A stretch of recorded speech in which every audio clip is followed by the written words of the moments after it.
yahinduye isura ikoranabuhanga ryamaze gusa naho riri gukoresha ku rwego rwo hejuru. Ni imirwano ikomeye mu bice bitandukanye byegereye Uvira, ndetse n'imirwano ikomeye yamaze kwinjira mu cyiciro gishya. Ikoranabuhanga ryamaze kuzanwa ku mirongo y'imbere y'urugamba, ibyamaze guhindura byinshi ku bimaze iminsi bigaragara. Ni mu gihe kandi bitangazwa kandi bikemezwa ko umutekano wahungabanye. Ni nyuma y'uko mu ijoro ryo ku itariki ya 23 rishyira ku itariki ya 24 z'ukwezi kwa gatatu 2026 bizavuzwe ko ingabo z'ihuriro ry'ubutegetsi bw'i Kinshasa ririmo Wazalendo na FARDC bagabye igitero gikomeye, bikaba rero bivugwa ko kibasiye abaturage muri teritwari ya Karehe. Itangazo ryashyizwe ahagaragara na AFC riravuga ko mu mudugudu witwa Cumuyaga abantu 5 bishwe bunyamaswa, undi arakomereka bikabije, mu gihe amatungo y'abaturage yasawe mu buryo bwateguwe. Naho mu mudugudu witwa Bibatama abaturage 6 barapfuye, umuntu umwe arakomereka bikabije. Ibi bitero by'ubugizi bwa nabi byibasiye kandi abasivili zongeye kwerekana iterabwoba n'ubunyamaswa bikorerwa abaturage. AFC yongeye gushimangira ubushake bwayo bwo kurinda no kurengera abaturage ndetse n'ibizabo, nk'uko bigaragaza kandi babivuga. Kavuga ko urugamba rukomeye kandi rukomeje muri ibi bice. Ni mu gihe kandi byemezwa bikanavugwa ko kugeza amagingo aya hari ibikoresho byinshi bya gisirikare byiganjemo iby'ikoranabuhanga byamaze kugera muri Uvira mu myiteguro ikomeye y'urugamba ndetse n'ibindi bitandukanye. Mu gitondo cyo kuri uyu munsi wa gatatu w'icyumweru ku igenekerezo rya 25 Ntwarante 2026 tugiye kubabwira situation ibiri kubera Uvira. Ku murongo wa telefoni turi kumwe na Roko Info wacu ugiye kutubwira ibiri kubera Uvira, gukomeza Mikenke, Minembwe no muri teritwari ya Fizi yose turebe biri kugenda biba. Mutama waramutse neza? Bwakeye neza. Tudatinze rero turagira ngo tubwire situation ibiri kubera ahangaha muri Uvira bihagaze gute Mutama?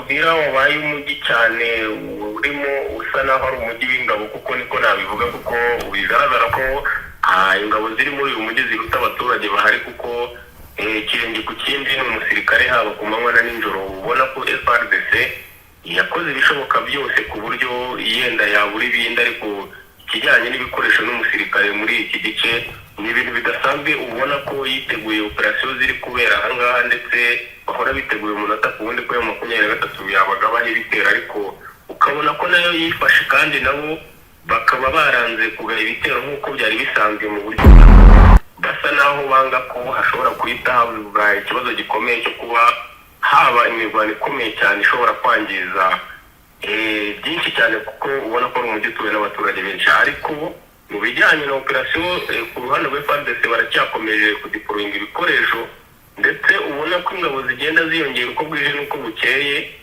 Utakwibazwa imigambi iriho yo kugira ngo habashe kuzana ingabo zingana zitya, kuko ubona ko zirenga nko mu 10,000 ugereranyije n'iziri mu mujyi, iziri ku mirongo y'imbere ku rugamba batarimo. Rero ni ikintu ubona ko gikomeye cyane, hitezwe imirwano ishobora kuzaba hano mu buryo bwo kuba bagaba ibitero kuri 23 cyangwa se y'ubwayo ibashije gusa naho yinjira mu kwigarurira umujyi.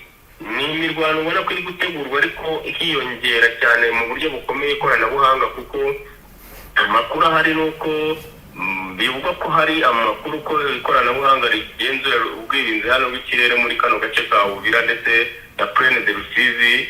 M23 yabashije gusa naho ibyinjiza cyane muri ibi bice, ku buryo FARDC itabasha kugenzura icyo kintu, aricyo gikekwa ko cyaba cyarabujije kuba aribo batangiza ibitero, kuko batarizera yuko bagaba ibitero badafite ubwirinzi bw'ikirere bishobora kuba ikibazo gikomeye. Kuko uyu munsi ni wa gatatu amakuru agaragaye yuko hari Sky Dragon 50 Air system ya M23 iri ku rwego rwo hejuru, ku buryo igenzura ibirometero byinshi cyane muri iki gice cya Nord Kivu. Uretse ibi bice bya Minembwe, ariyo mpamvu hibazwa impamvu uwo mutekano w'ubwirinzi utabashije gusa naho ugenzura kiriya gice, kandi aricyo gifite ingorane cyane zo guhora hagabwamo ibitero bya drone. Ibyo byose haba ari icyo byamaze guhindura wenda ku bijyanye na operation ndetse n'ibindi byakorwaga? ku bijyanye na operasiyo muri kino gice cya Plaine de Rusizi ubona ko bishobora kuba hari icyo byahinduye cyane kuko urabyibuka neza nyuma y'aho amakuru asohokeye ko ubwirinzi bwabashije kwinjira muri ibi bice ndetse kuva aho bibaye uribuka neza ko nta bitero bindi birongera kuba ku ruhande rwa FARDC izaba kuri 23 uretse bimwe by'ubutero shuma ubona ko Wazalendo barasa amasasu makeya ku birindiro bya 23 nayo ikabasubiza bikarangira aho ntihagire umuntu wadivasinga. Rero ni ikintu kiri kwibazwaho cyane impamvu ubona ko buri wese adashaka kwinjira mu mirwano ikomeye muri aka gace karimo ingabo nyinshi, ahubwo ukabona ko hagenda hakoreshezwa plan za deployment zitandukanye buri munsi bahindura ibikoresho bigenda bigaruka ku buryo ubona ko buri wese ubona ko yasa n'ufite imigambi ihishwe yo kuba batinze urugamba ariko rufite icyo ruzahishura mu minsi iri imbere.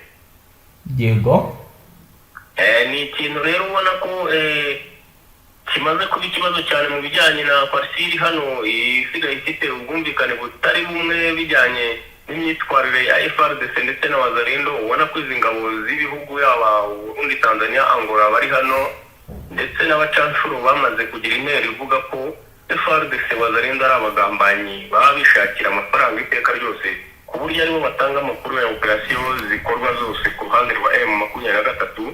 akaba ariyo mpamvu muri operasiyo zibera muri iki gice uba usanga cyane ingabo zaratangiye gusa naho zikora ibyazo ku giti cyazo bijyanye n'aho zituruka, cyane cyane nk'ingabo z'u Burundi zifite pozisiyo zazo zihariye ku buryo nta hantu zigipfa guhurira muri operasiyo imwe na FARDC ndetse na Wazalendo. naho ku birebana n'ingabo z'amahanga zaje iza Angola iza Tanzania ho bihagaze gute kugeza ubu? ingabo za Angola muri saidi ya Uvira ndetse na Plaine de Rusizi ni nkaho zisa n'izitari muri Plaine, ahubwo harimo fosi yabo iringaniye ntoya bajya mu mujyi wa Uvira, ahubwo ingabo zabo nyinshi ziri mu gice cya Minembwe. ubona ko operasiyo yabo ariyo bayihariye kuko babonye ibitero shuma bya 23 biri kugenda biba hano mu buryo ubwo baheruka gusa naho batwara imbunda y'umusada mu mirwano itunguranye ndetse ubona idasobanutse neza. Bahise babona ko hari gukoreshwa ikintu cy'ubugambanyi ku ruhande rwa FARDC, ariyo mpamvu bo bavuze ko imyitozo yabo ikomeye bamenyerejwe ari yo kurwanira mu misozi miremire mu buryo bwo kwibeta Plaine de Rusizi bigira mu Minembwe. ubu niho operasiyo zabo bari kuzikorera kandi ifosi nini iriyo cyane ku buryo bukomeye. ubumwe bw'Uburayi kavuze ko iyi nkunga yatangwaga binyuze mu kigo cy'amahoro cy'Uburayi yatanzwe kugira ngo hishyurwe ikiguzi cy'ibikoresho bwite by'abasirikare ndetse n'ibindi bitandukanye. ihagarikwa ry'inkunga y'ubumwe bw'Uburayi bw'ibihugu by'Uburayi bitera kwibaza ku bijyanye n'ahazaza h'ibikorwa bya gisirikare n'umutekano muri Mozambique ndetse n'ingaruka zagutse ku mutekano w'akarere. icyemezo cy'ubumwe bw'ibihugu by'Uburayi kandi cyitezweho kugira ingaruka ku muhate mpuzamahanga mu kurwanya ubuhezanguni muri Afurika y'Amajyepfo. ngaho nguko rero tugiye kurambura amakuru mu buryo burambuye. ibi rero akaba ari bimwe mu byagendaga bivugwa ku birebana na politike. noneho ni mu nyemere twinjire ku mirongo y'imbere y'urugamba turebe buri kimwe ko biri kugenda biba. ku murongo wa telefoni turi kumwe n'umutamu ugiye kutubwira buri kimwe cyose ko biri kugenda bigaragara ku mirongo y'imbere y'urugamba. Mutama wiriwe neza? Wiriwe neza. Yego, turi ku mugoroba kuri uyu munsi wa kane w'icyumweru ku itariki ya 12 z'ukwezi kwa gatatu 2026. tudatinze reka duhere neza Igoma. imyigaragambyo yarangiye, operasiyo za gisirikare zo zihagaze gute Mutama? operasiyo zihari nuko mu mwanya utambutse hari ubwato bwari bwerekeje muri Bukavu, ariko bigaragara nubwo bwari bwerekeje mu cyerekezo cya Bukavu ingabo za M23 bwari butwaye zari zerekeje muri Karehe, mu buryo ubona ko ari operasiyo bagiyemo ari umusaza kuko bwa ubwato bunini cyane butwaye ingabo ziri hejuru ya 300. rero urabona ko FARDC mu ntasi zayo ziri muri uwo mujyi arizo ubona ko ari operasiyo 23 imaze n'iminsi n'ubundi zatanze amakuru ku gihe, kuko ubu bwato butaragera mu cyerekezo bwari bugiyemo bwoherejweho drone ibasha gusandarizwa mu kirere cyane n'ubwirinzi bwa M23 ntibyaba igeze ku ntego, ariko ubona ko hari umugambi wo guhitana uyu musaga w'ingabo zari zerekeje muri muri aka gace ka Karehe, ariko buryo ubona ko iyi nzira yifashishwa inshuro nyinshi nayo 23 mu kohereza ingabo zijya muri Sud Kivu ndetse n'iki gice cya Karehe, urabona ko bibaye nk'imbogamizi cyane ku buryo buhambaye kuba iyi nzira bakwizerwa mu ruhande rwa 23 kuba yakomeza gukoreshwa.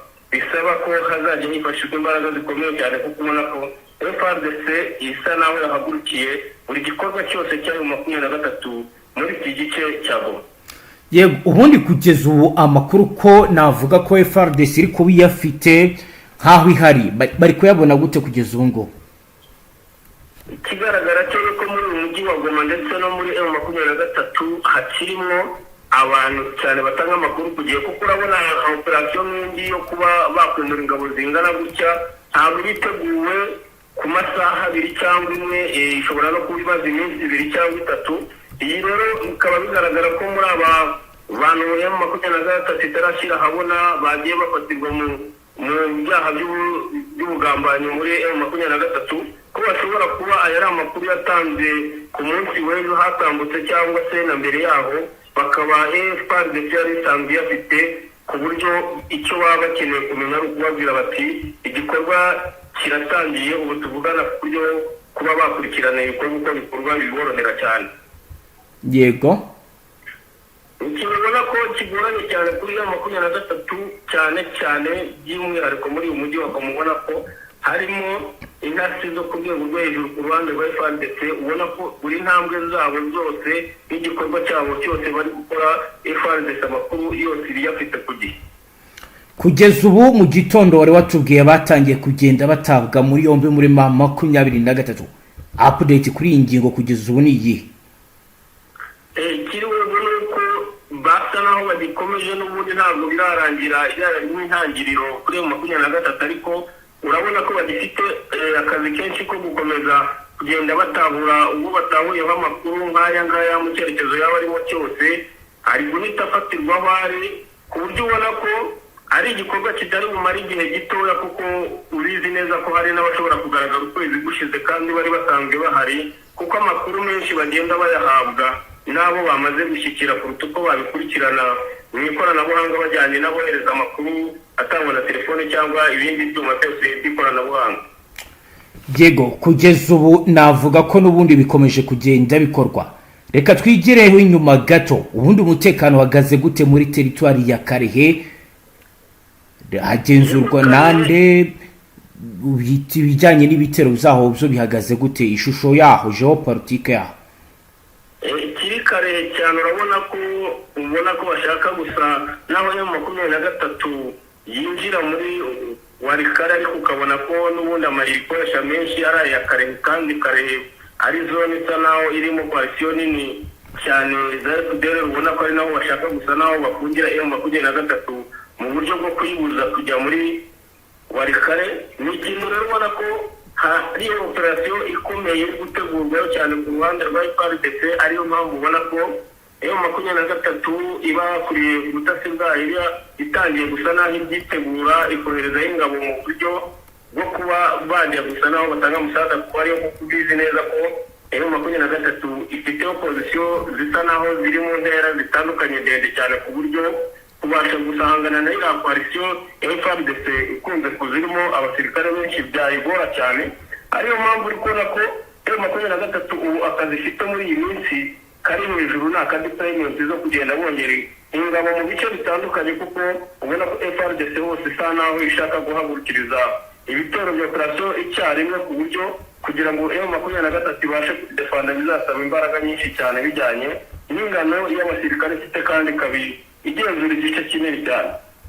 Yego, ukiriho rero ubona kuri M23 nuko haba muri Nord Kivu haba muri Sud Kivu amakuru ari ku gihe, nuko buri gace kose aho operation ziri gutegurirwa yaba kuri FARDC hari kongerwa ingabo, ku buryo ubona ko basa n'abarebanaho, kandi n'ibi biri kuvugwa ku ruhande rwa FARDC ko mu gice cya Karehe nabo bari kongera ingabo cyane, ndetse imaze kugaragaza amafaranga mu bice bitandukanye mu buryo bwo gukumira kuba ibitero bya 23 byajya kwigira muri Warikare. Ubona ko FARDC ikomeye cyane bijyanye n'ibikorwa abafaransa baba batangiye imirwano? ntabwo bararwana ariko diplomacy yerekana mu duce tumwe barimo cyane kandi bahageze ku munsi w'ejo ni uburyo ubona ko ari uburyo bwo gusa naho baba bakumira M23 ubona ko ufite umugambi wo kwinjirayo cyane bijyanye n'ibikoresho by'ikoranabuhanga bigiye biri mu duce dutandukanye muri kariya gace ubona ko M23 bishaka ko yajya kwangiza ariko FARDC ikaba isa naho yafashe umugambi ukomeye wo kuba nta musirikare wa 23 ishaka ko yareba ruriya rukuta rwo kuba yakwinjira muri Walikale. Yego, reka noneho tujye mu buryo bw'irambuye, tujye mu misozi miremire y'Iminembwe muri teritwari ya Fizi. Fizi ho bihagaze gute kugeza ubu? Abarundi benshi biravuga ko bamaze kuhagera, bavuga ko kandi n'ibikoresho byinshi bihari, bavuga ko ku mugoroba humvikanye drone zagaragaraga ko ziri mu butasi. Byo bimeze gute? Tubwira akantu ku kandi. Niko bimeze mu Minembwe, hari imirwano hano za Kwezero byari isibaniro karubona ko mu masaha atambutse buri umwe wese yashakaga kuba yahayigarurira akagenzura. Ni imirwano imeze nk'aho ruba rwabuze gica muri FARDC ndetse na M23, ariko nubwo mu mirwano iri mu Minembwe ubona ko ihoraho ariko inoze buri giteka tukabona amakuru yose agaragara ko ari imirwano ihari gusa. Hari ibindi bice byinshi cyane muri Uvira ndetse na Plaine de Rusizi hari gukorerwa operasiyo zikomeye cyane, ubona ko hari uburyo bwo gutegura ingabo cyane kandi zigenda zituruka mu bice bimwe na bimwe harimo za Karemi, ndetse ubona ko FARDC hari umugambi ifite cyane wo kuba yagaba ibitero mbere y'uko bateganya ko M23 yabagaba igitero muri kano gace ka Plaine de Rusizi ndetse n'uyu mujyi wa Uvira.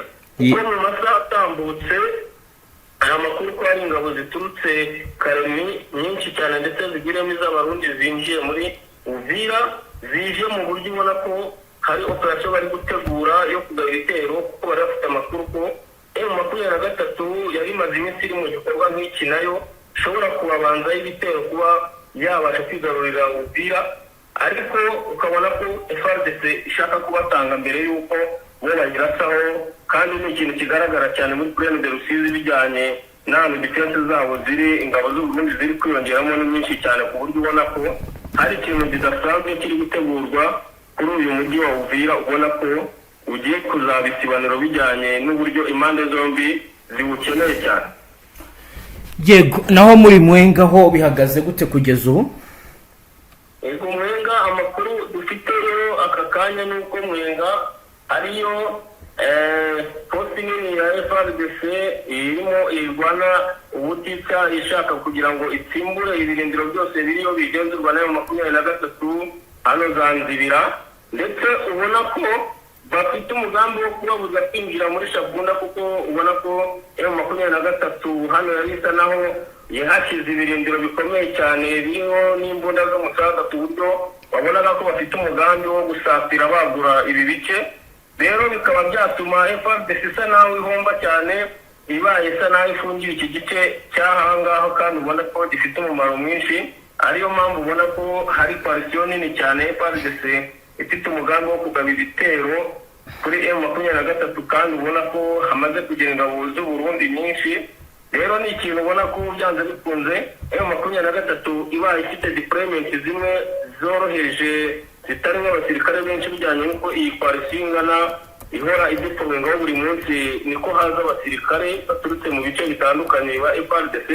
Urabona ko habaho kuba M23 yatakaza ibi bice cyane, bijyanye n'uko ubona ko ahantu bashyizemo imbaraga, kuko bivuga ko nawe cyancuro barimo kwerekeza muri aka gice. Yego, rero urabona ko byanze bikunze muri no Sud Kivu ahantu hari operasiyo zose ziri gutegurwa ubu ngubu, haba ku ruhande rwa M23 ndetse na FARDC. Urabona ko amakuru yose ari gusohoka ari uko buri ruhande rwose ruri gusa naho rutanguranwa mu buryo bwo kwitegura kuba bagaba ibitero ahantu hatandukanye, kuko bose ubona ko bagenda bagwiza ingabo nyinshi cyane bidasanzwe nk'uko iminsi itambutse byari bimeze. Yego, umuntu ashobora kwibaza ku birebana n'abasirikare bangora bo bahagaze gute? Ese kuki numva ko kuva aho baziye nta kirahinduka byapfiriye. niko bimeze, ntabwo biba byoroshye, urugamba ntabwo rwari rworoshye cyane ku buryo bari kuza bagahita bagira ikintu kidasanzwe bagaragaza, kuko urabona ko uru rugamba rurimo koalisiyo nini. Ariyo mpamvu ubona ko niyo yaba ari abanyangora bagize igikorwa cyiza bakora cy'indashyikirwa kugira ngo umenye ko aribo bagikoze biragoye, kuko nta gihugu cyigamba operasiyo cyakoze wenda ikagera ku ntego. Niyo mpamvu ubona ko banahinduye, bafite sisitemu yo kwambara impuzankano zimwe, rero kugira ngo umenye ngo force nini ziri muri operasiyo ya igihugu iki n'iki ni ibintu utapfa kumenya, ariko ubona ko abanyangora bo baziyemo hariya, hari ukuboko kunini kwabo kumaze kugaragaramo, kuko ubona ko batakirwana intambara zimeze nk'izo mu bihe bitambutse, ubwo wasangaga muri iki gice cya Minembwe urugamba rubabera igihombo buri munsi, batakaza ndetse batakaza n'ibice bagenzuraga, ariko urabona ko ubu batakiva mu byimbo, ari intambara zibera mu gace kamwe kadahinduka. Yego Mutama, reka tugushimire cyane, dusoreza ahabwo nkuko bisanzwe, urakomeza udukurikirana n'andi makuru ugenda tugezaho update. Yego murakoze cyane.